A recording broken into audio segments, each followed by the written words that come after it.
नमस्कार मंडळी, श्री स्वामी समर्थ. स्वामी महाराजांच्या कृपेने तुमच्या मनातील सर्व चांगल्या इच्छा या लवकरात लवकर पूर्ण होत एवढीच स्वामींना मी प्रार्थना करते आणि आजच्या या नवीन व्हिडिओला सुरुवात करते. तर मार्गशीर्ष महिन्यातला चौथा गुरुवार आलेला आहे आणि या गुरुवारी सफला एकादशी देखील आलेली आहे. तर खूप शुभ असा संयोग जुळून आलेला आहे. या दिवशी आपल्याला सकाळची वनस्पती आहे तर ती मुळापासून आपल्याला घेऊन यायचं आहे. यामुळे आपल्या घरामध्ये जी काही निगेटिव्हिटी आहे, नकारात्मकता आहे, लोकांची वाईट नजर आहे, करणीबाधा आहे तर ते सर्व दूर होईल आणि यामुळेच आपल्या घराची प्रगती होईल. एका रात्रीत आयुष्याचं सोनं होईल. 7 पिढ्याचे दारिद्र्य आपले नष्ट होईल. तसेच आपल्या घरामध्ये जी काही निगेटिव्हिटी आहे, लोकांची वाईट नजर आहे, जे काही दोष असतील ते संपूर्ण नष्ट होते. अशा भरपूर समस्या अडचणी आपल्या जीवनामध्ये येत असतात आणि म्हणूनच अशा या शुभ दिवशी म्हणजे सफला एकादशी आलेली आहे आणि मार्गशीर्ष महिन्यामधला चौथा गुरुवार आलेला आहे. तर या दिवशीच आपल्याला हे जे रोपटं आहे तर हे मुळापासून उपटून आणायचं आहे. हे रोपटं उचलून आणल्यानंतर याचे आपल्याला फायदे खूपच आहेत. आपली जी काही घरामध्ये नकारात्मकता आहे, निगेटिव्हिटी आहे, लोकांची नजर आहे, वाईट लागलेली नजर आहे, जे काही पण असू दे, करणीबाधा असू द्या, ते संपूर्णपणे नष्ट होऊन जाईल आणि यामुळे आपल्या घराची प्रगती होईल. आपल्याकडे पैसा हा येत राहील, आलेला पैसा टिकत राहील. घरात सुख, शांती, समृद्धी ही कायम टिकून राहील. असा हा पॉवरफुल आणि चमत्कारिक उपाय आपण आजच्या व्हिडिओमध्ये जाणून घेणार आहोत. त्यापूर्वी चॅनलवरती नवीन असाल तर चॅनलला सबस्क्राईब करा. व्हिडिओ पाहत असताना व्हिडिओला लाईक करा आणि ओम श्री महालक्ष्मी नमो नमः किंवा श्री स्वामी समर्थ अशी कमेंट करा. तर मार्गशीर्ष महिन्यामधली चौथा गुरुवार आलेला आहे आणि या दिवशी सफला एकादशी देखील आलेली आहे. तर या दिवशी आपण सकाळी ब्रह्म मुहूर्तावर उठायचं आहे. प्रथम आपल्या घरामध्ये थोडंसं गंगाजल शिंपडायचं आहे. त्याच्यानंतर अंघोळीच्या पाण्यामध्ये थोडंसं गंगाजल, चिमूटभर हळद टाकायचे आहे आणि स्नान करायचं आहे. सूर्यदेवांना अर्घ्य द्यायचं आहे. त्याच्यानंतर या दिवशी तुम्ही पिवळे कपडे घालू शकता किंवा लाल कपडे घालू शकता. तर अशा पद्धतीने तुम्हाला तुमची देवपूजा करून घ्यायची आहे. श्री हरिविष्णू माता लक्ष्मीची विधिवत पूजा करून घ्यायची आहे. त्यांना अभिषेक करून घ्यायचा आहे. त्यांना त्यांच्या आवडीचे जे काही वस्तू आहेत त्या अर्पण करायच्या आहेत. हा दिवस श्री हरिविष्णू व माता लक्ष्मीची कृपा प्राप्त करण्याचा सर्वोत्तम दिवस आहे. म्हणून या दिवशी तुमच्या जीवनातील कोणत्याही प्रकारचे दुःख, संकटे दूर करण्यासाठी, घरातून गरिबी दूर करण्यासाठी आपण या झाडाचं झाड आहे तर ते मुळासकट उपटून आणायचं आहे. ह्या झाडाचं नाव असं आहे अपामार्ग. म्हणजे हा झाड कोणत्याही रस्त्याच्या कडेला तुम्हाला सहज मिळून जाईल. जिथे निर्जल जागा आहे तिथे असे रोपटे अगदी सहज भेटते. त्याला अपमार्ग असे म्हणतात. म्हणजे तंत्रमंत्र शास्त्रात या रोपट्याला भय, दुःख निवारक मानण्यात आले आहे. एकादशी आलेली आहे, त्याचप्रमाणे मार्गशीर्ष महिन्यातला चौथा गुरुवार आलेला आहे.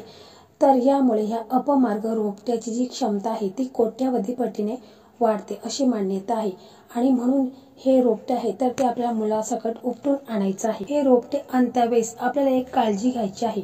कारण हे रोपटे जेव्हा आपण आणायला जाणार आहोत त्यापूर्वी आपण स्वच्छ आंघोळ वगैरे करून घ्यायची आहे. त्याच्यानंतरच जर आपल्याकडे सूर्योदय कधी होत आहे म्हणजे त्यापूर्वी जी वेळ आहे म्हणजे सूर्योदय पूर्वी 12 मिनिटे अगोदर आपल्याला या झाडाजवळ जायचं आहे. म्हणजे हे झाड मुळापासून आपल्याला उपटून आणायचं आहे.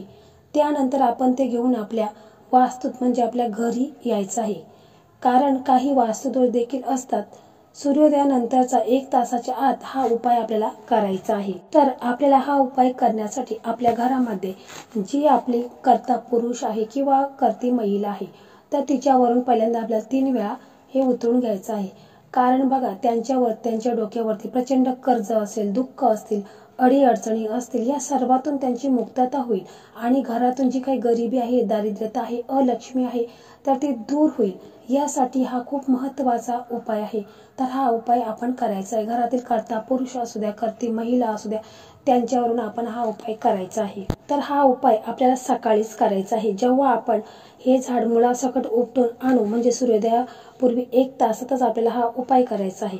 तर त्यावेळेस आपल्या घरामध्ये जो कर्ता पुरुष आहे तर त्याला तुम्हाला देवघरासमोर बसवायचं आहे आणि हे जे रोपटं आहे तर ते तुम्हाला त्याच्या डोक्यावरून 7 वेळा उतरून घ्यायचं आहे. म्हणजे डोक्यापासून पायापर्यंत 7 वेळा उतरून घ्यायचं आहे. हे उतरत असताना मनामध्ये आपल्या चांगली भावना ठेवायची आहे.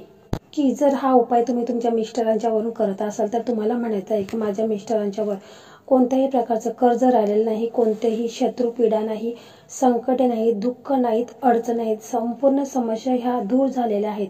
अशा प्रकारे तुम्हाला सकारात्मक मनामध्ये भावना निर्माण करायच्या आहेत आणि हे उतरून घ्यायचं आहे. तसेच हा जर उपाय तुम्ही तुमच्या मुलीसाठी करणार असाल तरी देखील तुम्हाला अशा प्रकारेच करायचा आहे. मनामध्ये सकारात्मक भावना ठेवूनच तुम्हाला हा उपाय करायचा आहे. आणि त्याच्यानंतर हे जे रोपटे आहे तर ते तुम्हाला एखाद्या निर्जन स्थळी नेऊन टाकून द्यायचं आहे. ज्या वेळेस तुम्ही हे टाकून द्याल त्यावेळेस तुम्हाला घरी तसंच यायचं आहे, कोणाशी बोलायचं नाही, पाठीमागे पाहायचं नाही. त्याच्यानंतर तुम्ही आल्यानंतर स्वच्छ तुम्हाला हातपाय धुवून घ्यायचे आहेत. हातपाय धुतल्यानंतर तुम्हाला तुमच्या देवघरासमोर येऊन बसायचं आहे आणि तुम्हाला श्री हरिविष्णू माता लक्ष्मीला तुमच्या मनामध्ये जे काही संकट आहेत, अडचणी आहेत, समस्या आहेत तर त्या दूर होण्यास प्रार्थना करायची आहे. पूर्ण श्रद्धेने विश्वासाने तुम्हाला हा जो उपाय आहे तर तो तुम्हाला अवश्य करायचा आहे. श्री हरिविष्णू माता लक्ष्मीला तुम्हाला मनापासून कळकळून विनंती करायची आहे की माझ्या घरामध्ये जे काही दुःख आहे, दारिद्र्यता आहे, जी काही गरिबी आहे तर ती मुलासकट नष्ट होऊ द्या आणि मी जो हा उपाय केलेला आहे तर त्या उपायाचा मला फळ प्राप्त होऊ द्या. अशा प्रकारे तुम्हाला मनापासून प्रार्थना करायची आहे. आपल्याला एवढीच काळजी घ्यायची आहे की सूर्योदयापूर्वी आपल्याला 12 मिनिटे अगोदर आपल्याला त्या झाडाजवळ जायचं आहे आणि हे झाड तुम्हाला मुलापासून उपटून आणायचं आहे.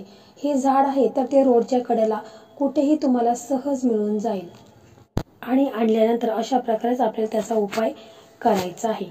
तर बघा, त्याच्यानंतर आपण काय करायचं आहे की एक पंथी घ्यायची आहे, त्याच्यामध्ये थोडंसं खडे मीठ टाकायचं आहे आणि भीमसेनी कापूच्या 2-3 वड्या टाकायच्या आहेत. त्याच्यानंतर तुम्हाला त्याच्यामध्ये काळे मिरी आहेत तर ते 5 दाणे काळ्या मिऱ्याचं टाकायचं आहे, 2 लवंगा टाकायच्या आहेत आणि हे सर्व तुम्हाला प्रज्वलित करायचं आहे. आणि प्रज्वलित केल्यानंतर हा जो धूर होईल तो तुम्हाला संपूर्ण घरामध्ये फिरवायचा आहे.